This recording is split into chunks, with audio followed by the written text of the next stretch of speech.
मु डॉक्टर आत्मारंजन दास मु neural spine surgeon Bhubaneswar. आज आम डिस्कस करवा ब्रेन ट्यूमर उपरे। मस्तिष्क भितर मस्तिष्क सेल रु जो डिफरेंट लेयर्स अच्छी मस्तिष्क जो परत अच्छी और जो हाड़ अच्छी ता मध्यरु प्रॉपर मस्तिष्क जो सेल कहते जोटा कि मुंड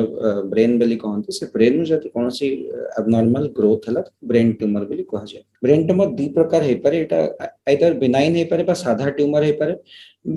मैलिग्नेंट हो पारे। मैलिग्नेंट माने कैंसरस ट्यूमर होता है। आउ गोटे डिफरेंट अच्छी अन्य को जगार ब्रेन को ट्यूमर आसला ताको मेटास्टैटिक ब्रेन ट्यूमर अन्य जगार पेटरे ट्यूमर होती जोटा कि ब्रेन को माड़ी जाइए गोड़े ट्यूमर होती जोटा मेलानोमा कहते जोटा कि ब्रेन को माड़ी जाइए। अन्य कौन जगार जब ब्रेन को माड़ी थाए ताको आमे मेटास्टैटिक ट्यूमर बोली कहते। मेटास्टैटिक ट्यूमर हूँ सबुठ कॉमन ट्यूमर। गोटे मिसकनसेप्शन लोक मान थाए कि सब ट्यूमर हूँ कैंसरस ब्रेन एटा नुह। बहुत गुड़ा ब्रेन ट्यूमर साधा बा बिनाइन बोली धरा जाए। आउ गोटे लोक मन में थाए कि brain tumour is not curable, brain tumour is purely curable. बहुत गुड़ा ब्रेन ट्यूमर क्यूरेबल थाए। ब्रेन ट्यूमर मुख्य सिम्पटम्स होची हेडेक। जो ब्रेन ट्यूमर हुए तो हेडेक कहला बेले बहुत लोग डरी होते कि आमको जीवन तो हेडेक होची काले आमको ब्रेन ट्यूमर है सेमती नଥାଏ।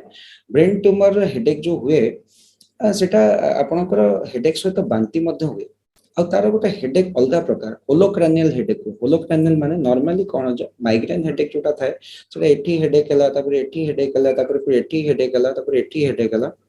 बट जोटा आपनकर ब्रेन ट्यूमर जो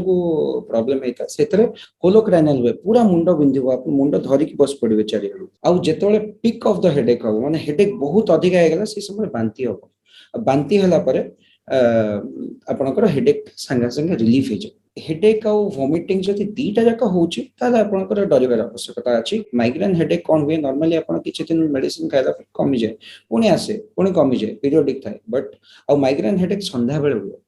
जदि आपन सकाळ उठू उठू हेडेक होची आपन बेड उठिले मॉर्निंग रे उठिला हेडेक हला बा राति 3टा बेलू आपन निद भांगला एते सीवियर हेडेक हला और राति 3टा बेलू निद भांगला सेटा गोटे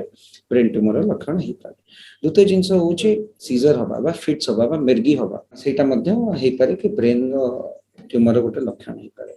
आपन को ब्रेन डिफरेंट फंक्शंस अछि। आपन को फंक्शन जदि सपोज आग पार्ट अछि जो ब्रेन सेथरे कोन होना मनुष्यर बिहेवियर कंट्रोल। बिहेवियर कंट्रोल माने मनुष्य एत को जगह रे कांदीबो को जगह रे हसिबो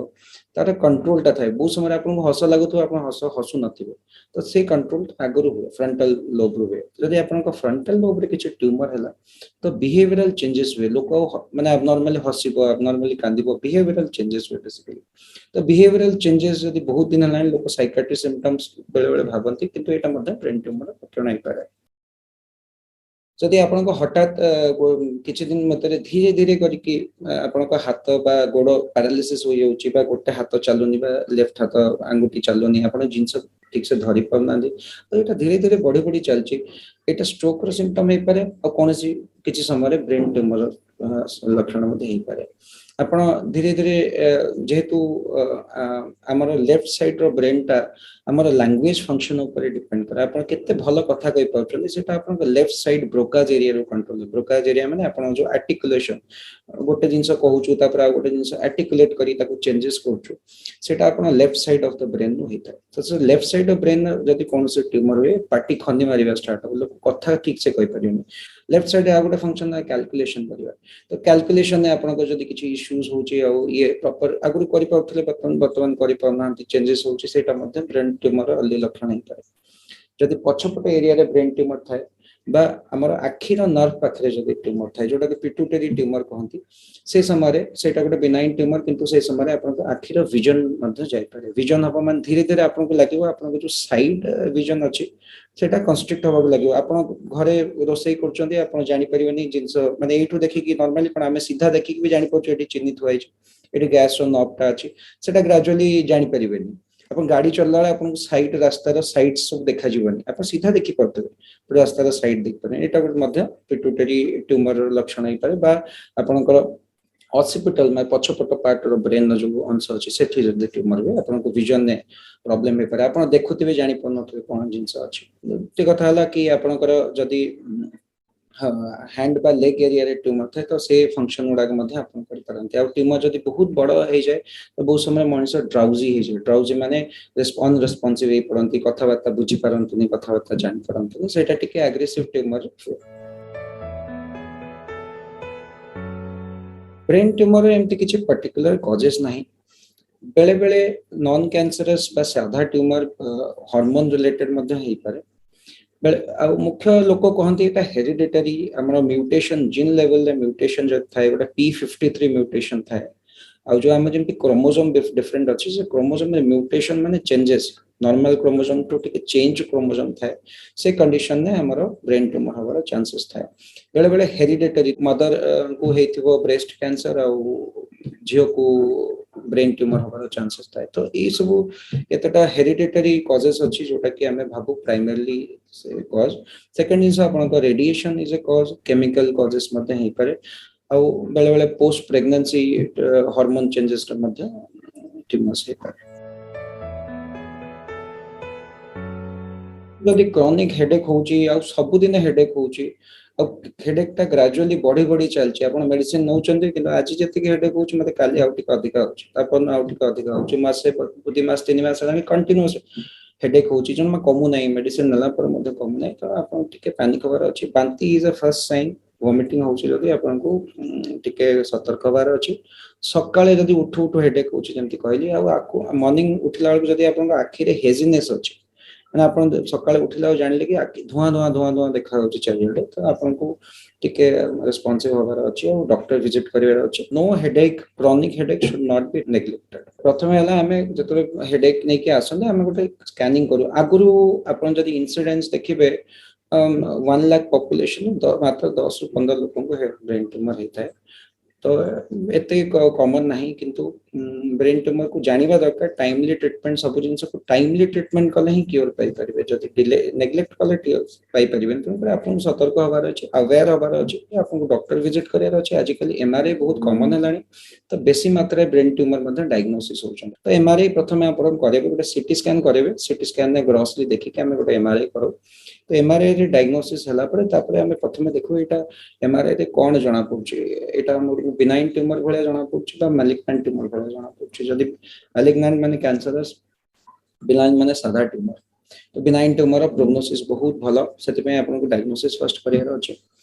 और ब्रेन न जो ट्यूमर अछि तार ग्रेडिंग अछि तार स्टेजिंग न थाए ब्रेन ट्यूमर अन्य कैंसर भले स्टेजिंग न थाए तार ग्रेडिंग थाए ग्रेड 1 ट्यूमर प्रोग्नोसिस बहुत भलो ग्रेड 4 ट्यूमर प्रोग्नोसिस भलो न थाए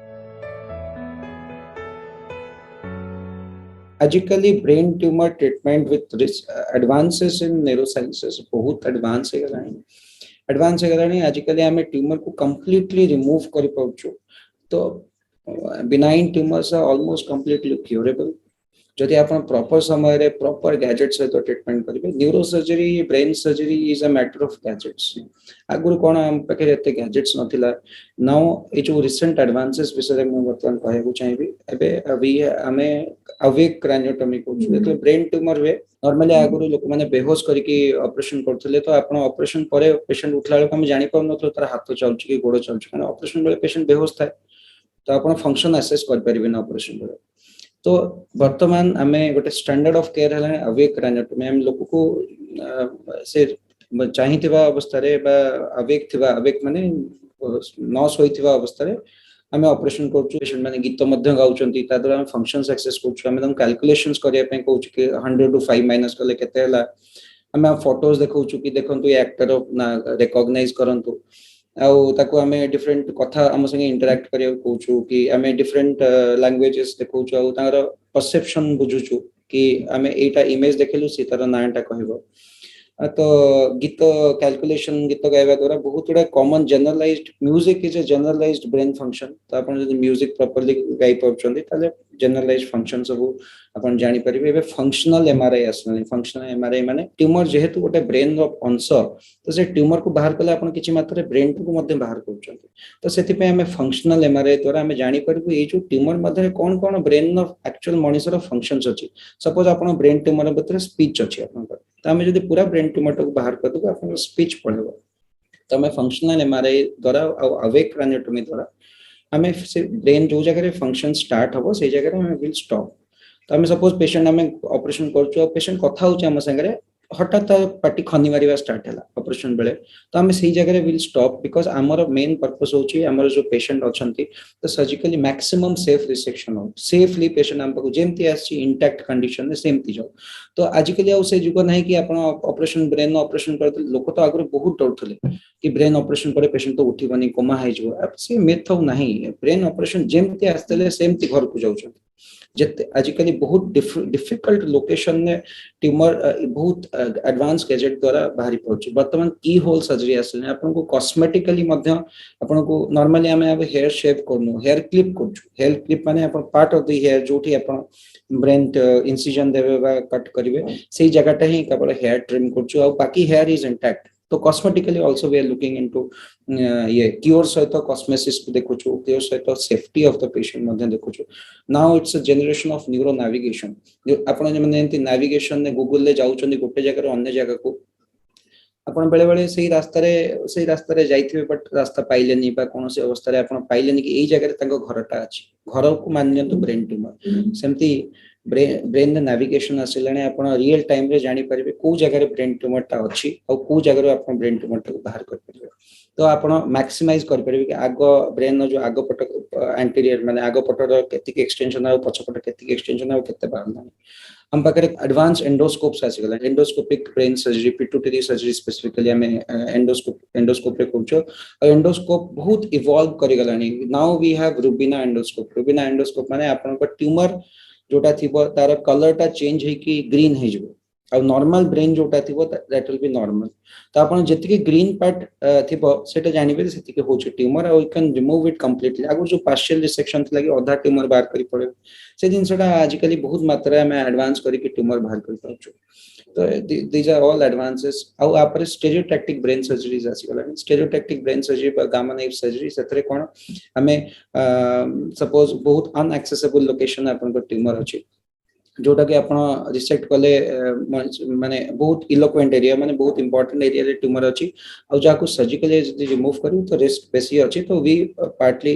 कीप द माने ट्यूमर को रखू और तापर स्टेरियोटैक्टिक ब्रेन सर्जरी करू जोथे कि आपण कोटे रेडिएशन वे जाय व्हिच इज वेरी प्रिसाइज माने पूरा जति कि थिबो सेति कि एरिया को रहइबो नॉर्मल ब्रेन को स्प्रेड करबनी और से ट्यूमर ता तापर कमी जाए साइज कमी जाए और ट्रीटमेंट करा हुआ बहुत समय हमको बायोप्सी करिया पड़े स्टेरियोटैक्टिक बायोप्सी करिया पड़े मतलब बहुत बेले बेले ट्यूमर बेसी माड़ी जाता है तो बहुत समय हमको बायोप्सी करके रेडिएशन और केमोथेरेपी द्वारा मतलब ट्रीटमेंट करा जाए बहुत ट्यूमर आपन को brain surgery has been become one of the safest surgery now days